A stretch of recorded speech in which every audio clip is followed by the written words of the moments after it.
அனைவருக்கும் வணக்கம். கோட்டாறு மறை மாவட்டத்தின் நாகர்கோவில் இயேசுவின் திரு இருதய ஆலய பங்கு இறை மக்கள், அதிலும் குறிப்பாக மறைக்கல்வி மன்றத்தார் ஒரு புதிய முன்னெடுப்பை முன்னெடுத்து ஒரு விவாத மேடைக்காக இந்த இடத்துல நாங்கள் கூடி வந்திருக்கிறோம். இந்த விவாதம் எதை பற்றினா இறை மக்கள் பேரவை 2024. இந்த ஏடு கண்டிப்பாக நம்ம எல்லாருக்குமே தெரிந்த ஒரு ஏடு. இந்த ஏட்டில் உள்ள முதல் சிந்தனை, முதல் கருத்து இறை நம்பிக்கை வாழ்வு. அதை பற்றிய ஒரு விவாதம். இது நம்முடைய நடைமுறை வாழ்க்கையில் பங்கு சூழல்ல சாத்தியமா சாத்தியம் இல்லையா அப்படின்னு ஒரு இரண்டு தரப்பு அணிகள் இங்கே கூடி வந்திருக்கிறாங்க. அப்போ இந்த பக்கத்தில் இருக்கிறவங்க சாத்தியம் இல்லை, அதற்கான சூழல்களை விளக்குவாங்க. இந்த பக்கத்தில் இருக்கிறவங்க சாத்தியம் அப்படின்னு அதற்கான சூழல்களை விளக்குற விதமாக இருக்கும். அதற்கு முன்னாடி இந்த இறை மக்கள் பேரவை எப்படிப்பட்ட சூழல்ல இது ஆரம்பிக்கப்பட்டது, இது எந்த சூழல்ல இது நடைமுறைக்கு இது ஒத்ததாக இருக்கும் அப்படிங்கிறது நம்ம எல்லாருக்குமே தெரியும். குறிப்பாக 1986 கிறிஸ்தவ வாழ்வும் பணியும் அப்படிங்கிற ஒரு ஏடு நம்முடைய கோட்டாறு மறை மாவட்டத்தின் சார்பாக வெளியிடப்பட்டது. அது ஒரு மிகப்பெரிய ஒரு தாக்கத்தை நம்முடைய மறை மாவட்ட அளவில் மட்டுமல்ல, தமிழ்நாடு இந்திய அளவிலும் ஒரு மிகப்பெரிய ஒரு தாக்கத்தை அந்த ஏடு உருவாக்குச்சு. அந்த ஏட்டுக்கு பிறகுதான் இந்திய திரு அவையே கோட்டாறு மறை மாவட்டத்தின் மீது திரும்பி பார்க்கப்பட்ட ஒரு சூழல் அந்த ஏடு தான் உருவாக்குச்சு. அவ்வளோ ஒரு லிபரேட்டிவ் ஐடியாவை மையப்படுத்திய ஒரு ஏடாக அது அமைந்திருந்தது. அதன் பிறகு பார்த்தீங்கன்னா 2000 ஆண்டு இறை மக்கள் பேரவை, அந்த ஒரு ஏடும் ஒரு மிகப்பெரிய ஒரு மாற்றத்தை திரு அவையில் உருவாக்குச்சு. அதை ஒட்டி 2024 ஏறக்குறைய 3.5 ஆண்டுகள் தயாரிப்பில் உருவாக்கப்பட்ட ஏடு தான் இந்த இறை மக்கள் பேரவை 2024. பலருடைய உழைப்பு, பலருடைய பங்களிப்பு, பலருடைய தாராள கொடை, இதன் வழியாக உருவானது தான் இந்த ஏடு. கண்டிப்பாக இது நமக்கு மிகுந்த பலன் தரணும் அப்படிங்கிற ஒரு ஏக்கத்தோடும் எதிர்பார்ப்போடு தான் இந்த ஏடு பலருடைய ஒரு உழைப்பில் இது உருவாகி இருக்கு. இது வெறுமனே ஆயர், அருட்பணியாளர்கள், துறவியர் இவர்களுடைய கருத்தாக்கத்தில் உருவானது நிச்சயமா இல்லை. இது இறை மக்களுடைய கருத்து, இறை மக்களுடைய பங்கேற்பு. அதனால தான் நமக்கு தெரியும், இது பங்களவில் இது கேள்விகள் கொடுக்கப்பட்டு அன்பிய வாரியாக அந்த கேள்விக்கான விடைகள் தொகுக்கப்பட்டு நிபுணர் குழு, இறையலாளர் குழு, இப்படி பல மட்டங்கள் அந்த குழுக்கள் அதை விவாதித்து வட்டார அளவில், மறைமாவட்ட அளவில் இப்படி பல தொகுப்புகள் உருவாக்கி இந்த ஒரு மிகப்பெரிய ஒரு அமர்வு அந்த 3 நாட்கள் நடைபெற்று அதில் உருவான ஒரு ஏடு தான் இந்த இறை மக்கள் பேரவை 2024. இந்த இறை நம்பிக்கை வாழ்வு தலைப்புகளை ஒரு சில தலைப்புகள் வருது. அருளடையாளங்கள், வழிபாடுகள், திருவிழாக்கள், நற்செய்தி அறிவிப்பு, மறைக்கல்வி, ஆலயங்கள், இப்படி ஒரு சில டாபிக்ஸ் வருது. இதை மையப்படுத்தி இந்த 2 தரப்பினரும் அவங்களுடைய கருத்துக்களை முன்வைப்பாங்க. ஒரு சிலர் அதை ஒட்டி பேசுவாங்க, ஒரு சிலர் அதை வெட்டி பேசுவாங்க. அப்போ இது பேசுறது முழுக்க முழுக்க அவங்களுடைய சொந்த கருத்தாக அல்ல. இந்த விவாதத்தினுடைய மிக முக்கியமான நோக்கம், இந்த இறை மக்கள் பேரவை அடிப்படை மாற்ற திரு அவையை நோக்கி இந்த கோட்டாறு மறை மாவட்டம் முன்னோக்கி போகிற சூழல்ல எங்களுடைய இந்த மறைக்கல்வி மன்றத்தினுடைய பங்களிப்பு முழுமையாக இருக்கணும். அப்போ இதில் சாத்தியம் இல்லை அப்படின்னு அவங்க சொல்றதுன்னா, ஏன் சாத்தியம் இல்லை, அதற்கான வழிமுறைகள், இதை ஒரு சிந்தனைக்காக, ஒரு ஆய்வுக்காக கொடுக்கிற ஒரு விவாதம் தான். தனிப்பட்ட விதத்தில் ஒரு வெறுப்போட சொல்றது அல்ல, மறை மாவட்டத்தின் மீது ஒரு அக்கறையோட, ஒரு பரிவோட சொல்லுகிற கருத்துக்கள், மற்றவங்க வழியாக சொல்லுகிற ஒரு சில சிந்தனைகள். அப்போ இது ஒரு நலமான ஆக்கத்துக்கு இந்த விவாதம் கண்டிப்பாக கொண்டு போகணும் அப்படிங்கிற அடிப்படையில் தான் இந்த விவாதத்துக்கு நாங்கள் மறைக்கல்வி ஆசிரியர்கள் இணைந்து வந்திருக்கிறோம். எனவே இந்த விவாதத்திற்கு 2 அணியினரையும் மகிழ்வோடு வரவேற்றுக் கொள்கிறேன். ஒரு ஆரோக்கியமான விவாதமாக மறை மாவட்டத்தினுடைய வளர்ச்சிக்கு, உருவாக்கத்திற்கு நம்முடைய பங்களிப்பாக இந்த விவாதம் அமைய வேண்டுமென, நலமான ஆரோக்கியமான விவாதமாக அமைய 2 அணியினரையும் மீண்டுமாக வாழ்த்துகிறேன். வரி கட்டாம இப்படி ஒரு ஆள் பங்கு உறுப்பினராக இருப்பாங்க? ஒரு ஊர்ல இருந்து வந்து அன்னைக்கு வந்து ஃபாதர்ட்ட சர்டிஃபிகேட் கொடுத்து விடுன்னு கேட்டாங்க, நீங்க கொடுத்தீங்களா? மற்றவங்களுக்கு 1000 ரூபாய் வரினா நீ 1000 ரூபாய் கட்டி ஆகணும். அப்போ நம்ம இதை சும்மா எப்பவும் நீங்கள் யார் வேணாலும் எந்த நேரமும் பெற்றுக்கொள்ளலான்னு போகும்போது அந்த கடமை உணர்வு வந்து அடிபட்டு போகுது. நம்ம பங்குல உறுப்பினர்கள் நமக்கு உயிர்நாடு, அதனால தான் அந்த ஒரு கோட்பாடை மறைமாவட்டம் முன்னுரிமை எடுக்கு. அட்லீஸ்ட் மினிமம் அவங்க ஒரு எஃபர்ட் கூட எடுக்க மாட்டேன், நான் போகவே மாட்டேன், நான் செய்யவே மாட்டேன். ஏழைக்கு வரி கட்ட முடியாத அளவுக்கு இருக்காங்கன்னா அந்த பங்குலேருந்து கொடுத்தா என்ன தவறு இருக்கு? வரி கட்ட மாட்டேன் நீ எனக்கு தருவியா தரமாட்டியா? அங்க தடை செய்யல, நான் தடை செய்யல. 14 வருஷம் நான் அங்க இருந்தேன். ரோமன் கேத்தலிக்கா தெரியுமா? யாருக்குமே இல்ல, மனிதாபிமானம் எல்லாருக்குமே இருக்கு. ஒரு சிலர் நான் போக மாட்டேன், எனக்கு விசுவாசத்துல போனா எல்லாம் நடக்கும் அப்படிங்கிற ஒரு ஈகோ.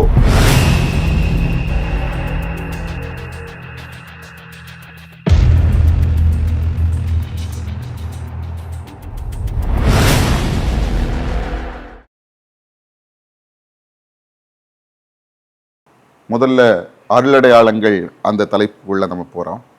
அப்போ அதில் அருளடையாளம் அப்படிங்கிறது கடவுளுடைய ஒரு மிகப்பெரிய ஒரு கொடை. அப்போ அதில் வந்து அந்த இறைமக்கள் பேரவையினுடைய முடிவில் 104, 105, 106, 107 இந்த எண்களை எல்லாம் பார்க்கும்போது என்ன சொல்லப்பட்டிருக்குன்னா, அருளடையாளங்கள் விற்பனைக்கு அல்ல. நமக்கு ஒற்றை வரியில் சொல்லணும்னா இதுதான், அருளடையாளங்கள் விற்பனைக்கு அல்ல. ஏன்னா வந்து இன்னைக்கு அருளடையாளங்கள் வந்து ஏறக்குறைய அந்த விற்பனைக்கு கொடுக்குற மாதிரி தான் இருக்கு. ஏன்னா வந்து வரி பாக்கி கட்டலைன்னா உனக்கு அருளடையாளம் இல்லை, ஞானஸ்தானம் இல்லை, புதன்மை இல்லை, உறுதி பூசல் இல்லை அப்படிங்கிற ஒரு சூழல். அதுபோக வந்து ஒரு சில நன்கொடைகள், கோயில் கட்டுறதுக்கான ஒரு சில நன்கொடைகள் எல்லாம் இருக்கும். அதெல்லாம் நீ கட்டி முடிச்சாதான் உனக்கு திருமுழுக்கு தருவேன் அப்படிங்கிற ஒரு சூழல் இருக்கு. அப்போ இந்த சூழல்ல இந்த அருளடையாளங்கள் விற்கப்படுகிற ஒரு சூழலுக்கு மாறுகிற நிலையில இது எப்படி, இது நலமானவையாக இருக்குமா, சரியாக இருக்குமா அப்படிங்கிறத உங்க அணியை சார்ந்தவங்க உங்களுடைய விவாதத்தை நீங்க தொடங்கலாம். அருளடையாளங்கள் என்பது திரு அவையின் அடிப்படையான விஷயமாக பார்க்கப்படுகிறது. ஒரு கிறிஸ்தவன் என்ற முறையில் அருளடையாளம் என்பது அவனுடைய வாழ்வின் ரொம்ப முக்கியமான ஒரு பொருளாக பார்க்கப்படுகிறது. அந்த வகையில் அருளடையாளங்களை நிறைவேற்றுவதற்கு எந்த விதமான கட்டுப்பாடுமே இருக்கக்கூடாது என்பதுதான் முறையான சரியான செயலாகும். அருளடையாளத்தை பெறுவதற்காக சில கட்டுப்பாடுகள் என்பது அது இலவசமாக பெற வேண்டும் என்ற குறிக்கோளையே இல்லாமல் ஆக்குகிற ஒரு செயலாகவே இது இருக்கிறது. அருளடையாளங்களுக்காக சில விதிமுறைகள், அருளடையாளங்களுக்காக சில கட்டுப்பாடுகள், இவைகளெல்லாம் திரு அவையில் கண்டிப்பாக இன்னும் இருக்கக்கூடாது என்பதுதான் சிறப்பான வழியாக இருக்கும். அருள் அடையாளங்கள் இதில் 107வது பாயிண்ட், வரி பாக்கி வைத்திருப்பதற்கு அடையாளங்கள் அருள் அடையாளங்கள் அடக்கச் சடங்குகள் போன்றவற்றை மறுக்கக்கூடாதுன்னு ஒரு பாயிண்ட் கொடுத்துருக்காங்க. உண்மையிலே இந்த பாயிண்ட்டு கரெக்டான பாயிண்ட். என்ன பாயிண்ட்னா, பிஸ்னஸ்ஸு நம்ம நாளுக்கு நாள் போகக்கூடிய ஓரோ குடும்பத்துலேயும் ஓரோ சூழ்நிலை உருவாகிட்டே இருக்கும். லட்சக்கணக்கு வச்சுருப்பான், அவனை கையிலையும் திடீர்னு ஒரு 2-3 மாதம் வரி கட்டாமல் இருந்திருப்பான். திடீர்னு அவங்க குடும்பத்தில் ஒரு ஆள் இறந்துட்டாங்க, கொண்டு வந்து வச்சுட்டு நிற்காங்க அடக்க. உடனே நீ போய் வரி பாக்கி கட்டிட்டு வா, அப்போ தான் உனக்கு அடக்க சடங்கில் நான் பங்கு கொள்வேன்னு சொல்லிட்டு ஒரு சட்டத்தை எந்த அருட்பணியாளருமோ எந்த பங்கு சோமோ கொடுக்கக்கூடாது. அந்த ஒரு காரணம் வரி பாக்கி அப்படிங்கிறதுக்காக எங்கேயுமே அடக்க சடங்கு நிறைவேற்றாம எனக்கு தெரியல. ஆனால் அதே நேரத்தில் ஒரு சிலது வரி பாக்கி வந்து ஈகோவில் வரி கட்ட மாட்டேன், நீ எனக்கு தருவியா தரமாட்டியா இப்படிங்கிற ஒரு சூழல் அதிகமாகவே இருக்கு. ஒன்று. இரண்டாவது வந்து அன்பிய கூட்டங்களில் போகலைன்னா நிறைய பங்குகளில் வந்து அன்பிய பரிந்துரை கடிதம் கொண்டு வந்தாதான் திருமுழுக்கு மற்ற காரியங்கள் அப்படி இருக்கு.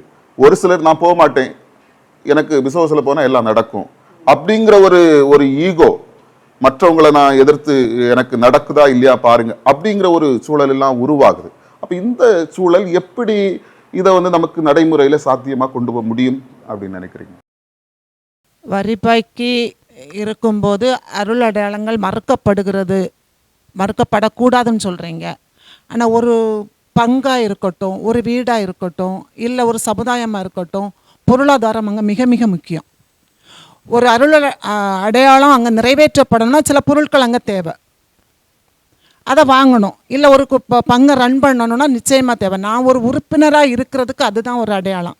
நான் பண்ண மாட்டேன்னு உட்காந்துட்டு நான் ஒரு கோயிலில் நான் இங்கே இருக்கேன் ஏன்னா பிள்ளைக்கு தரணும்னா தவறான ஒரு முன்னுதாரணம் அது. ஒரு கோயில் அல்லது ஒரு வீட்டாக இருந்தாலும் இன்றைக்கி ஒரு அரசாங்கம் என்ன நம்ம என்ன செய்கிறோம், வரி கொடுக்க தான் செய்கிறோம். அதே போல் ஒரு பங்கு நடைமுறைக்கு ஒழுங்காக செயல்பட வேண்டும் என்றால் அதற்கு உண்டான தொகையை செலுத்தி தான் ஆகும். இல்லை, ஒரு பங்குக்கான ஒழுங்குமுறைன்னு ஒன்று இருக்கு, அது ஓகே. இப்போ ஒரு பங்கில் வந்து வரி கட்டணும் அப்படிங்கிறது, அன்பியங்களில் பங்கெடுக்கணும், மற்ற காரியங்கள் எல்லாம் ஈடுபடணும். ஒழுங்கு இல்லாமல் ஒரு பங்கை வந்து வழி நடத்துறது ரொம்ப கடினமான ஒரு விஷயம். அதுக்காக தான் இந்த ஒரு சில ஒழுங்குகள் வச்சிருக்கிறாங்க. ஒரு சில இந்த ஒழுங்குகளை வரி கட்டாமல் இருக்கிறது, அன்பியங்களுக்கு போகாமல் இருக்கிறது, இந்த ஒழுங்குகளை மீறும் போது தான் இந்த சிக்கல்கள் எல்லாம் வருது.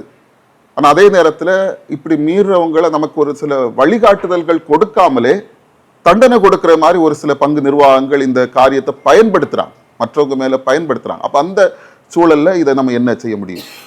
தெரிய அவ்வளோ தூரம் வந்து பழி வாங்கும் முறையில் எனக்கு தெரியலை. இப்போ வந்து ஒரு ஆளுக்கு வந்து வரி கட்ட முடியலைங்கிற சூழல் இருக்கும்போது அநேக பங்குகள் என்ன செய்கிறாங்கன்னா அந்த சந்தா தொகையை குறைச்சி அவங்களால என்ன கட்ட முடியுமோ அதுக்கு ஒரு குறிப்பிட்ட தொகையை வச்சுருக்காங்க.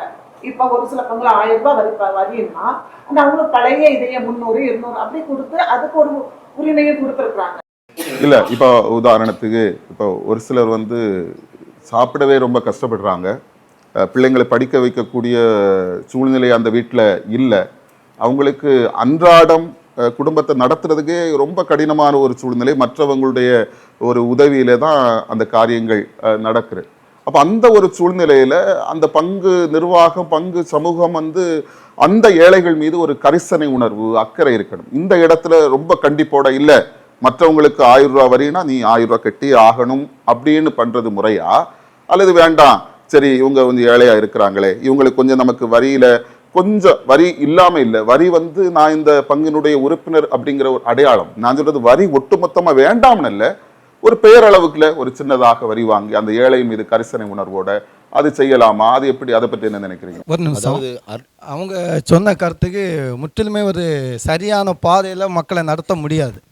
ஏன்னா வரி என்பது இன்னைக்கு அரசாங்கம், மத்திய அரசு, மாநில அரசுகளோட தள்ளுபடி செய்யக்கூடிய அளவுக்கு இன்னைக்கு இருக்குது. ஏழைகள்னா வரி கட்ட முடியலைன்னா அவங்களுக்கு எல்லாமே தள்ளுபடி செய்து பல வகையான இலவசங்களை அறிவிக்க காரணம் ஏழை எளிய மக்களும் உயர்ந்த நிலையை அடைய வேண்டும் என்பதற்காகத்தான் இலவசங்களும் தள்ளுபடியும் செய்கிறாங்க. அந்த நேரத்தில் ஒரு கோயிலில் ஒரு இல்லை இதில் வந்து நமக்கு அரசையும் திரு அவையும் இதில் இணைச்சு பார்க்க முடியுமா அப்படிங்கிற ஒரு கேள்வி. ஏன்னா இப்போ அரசுகள் ஒரு சில இலவசங்கள் கொடுக்கறது ஓட்டுக்காக அப்படின்னு இருக்கலாம், ஆனா வந்து திரு அவை பங்கு சமூகம் ஓட்டுக்காக மட்டும் இல்லைல்ல, ஏழைகளையும் இப்போ எதுக்கு இது வச்சுக்கிறாங்க, ஒவ்வொரு இனத்திற்கும் ஒரு இடஒதுக்கீடு வச்சிருக்காங்கல்ல, அவ எது கொண்டு வந்திருக்காங்க? இடஒதுக்கீடு என்று கொண்டு அது இல்ல. நீங்க இடஒதுக்கீடுனா என்ன? இப்போ எம்பிசி, பிசி, எஸ்சி எல்லாம் கொடுக்குறாங்கல்ல, அதோடைய இடஒதுக்கீடு இல்ல. நம்ம நம்முடைய திரு அவையில என்ன, திரு அவையில என்ன இது, அதாவது வந்து கட்டுப்பாடே இருக்கக்கூடாதுன்னு சொன்னா அது வந்து இன்டிசிப்ளின். எந்த ஒரு விஷயமே கட்டுப்பாடு இல்லாமல் இருக்கக்கூடாது. நீங்க எது இல்லை ஒரு நிமிஷம், அதாவது நம்ம வந்து இப்போ அருள் அடையாளங்களை வந்து ஒரு ஆள் கொடுக்காதீங்கன்னு சொல்லலை. இப்போ வந்து யாரோ வர்றாங்க, அவங்க அந்த அன்பியமான்னு தெரியாது, ஏதோ ஒரு ஊர்லேருந்து வந்து அன்னைக்கு வந்து ஃபாதர்கிட்ட சர்டிஃபிகேட் கொடுன்னு கேட்டாங்க, நீங்கள் கொடுத்தீங்களா?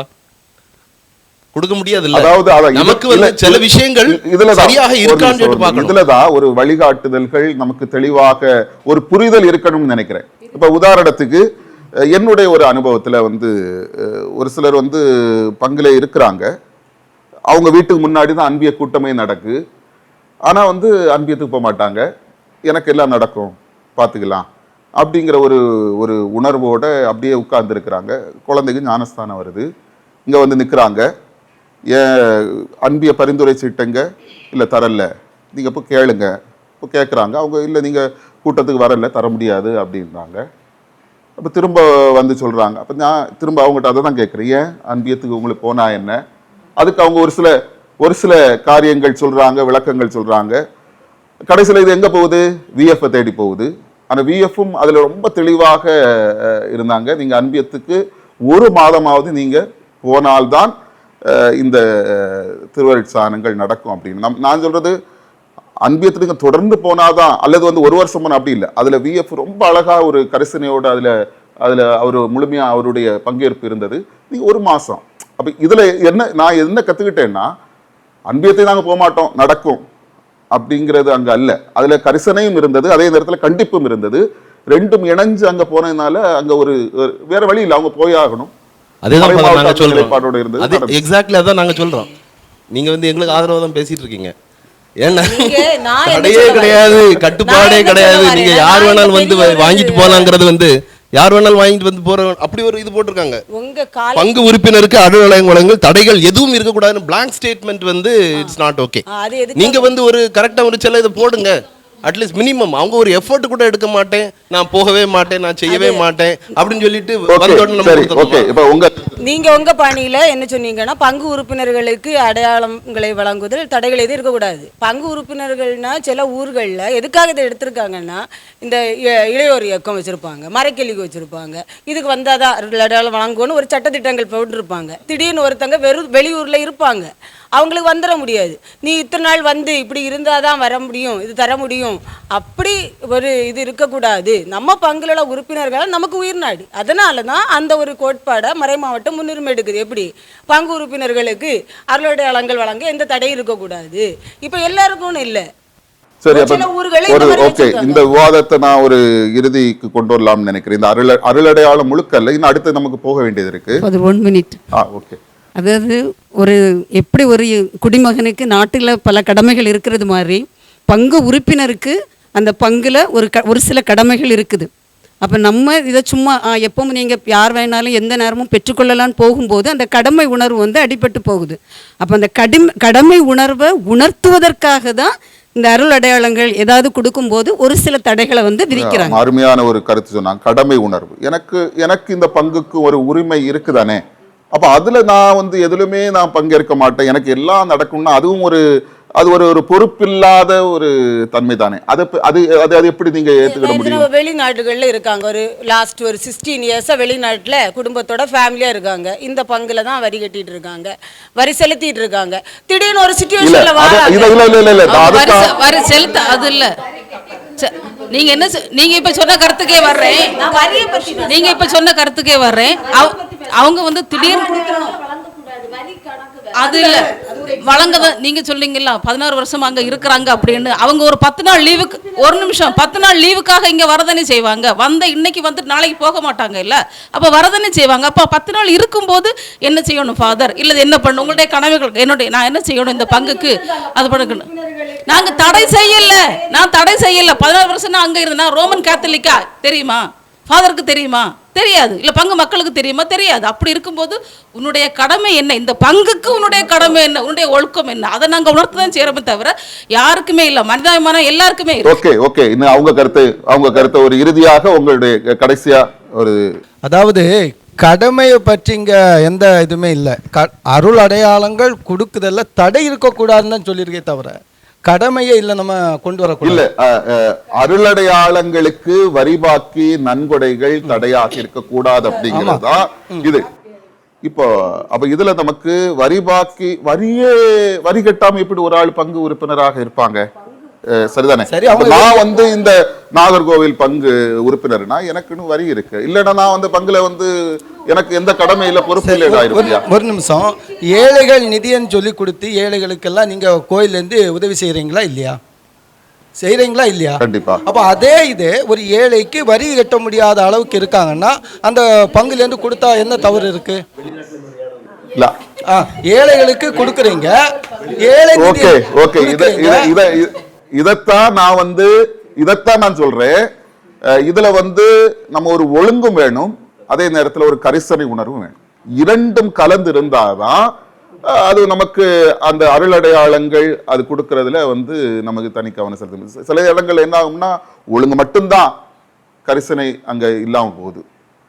சில இடங்கள்ல வந்து இல்ல நீங்க வந்து அவங்களுக்கு எக்ஸப்ஷன் கொடுங்க அப்படிங்கிற ஒரு சூழலுக்கு கொண்டு வர்றாங்க. அப்படி இல்லை, இரண்டும் கலந்து ஒரு சரிசமமாக போகும்போது தான் அது வந்து ஒரு சிறப்பான ஒரு பங்கை வழி நடத்துறதுக்கு ஒரு முறையாக இருக்க முடியும் அப்படிங்கிறது என்னுடைய கருத்து.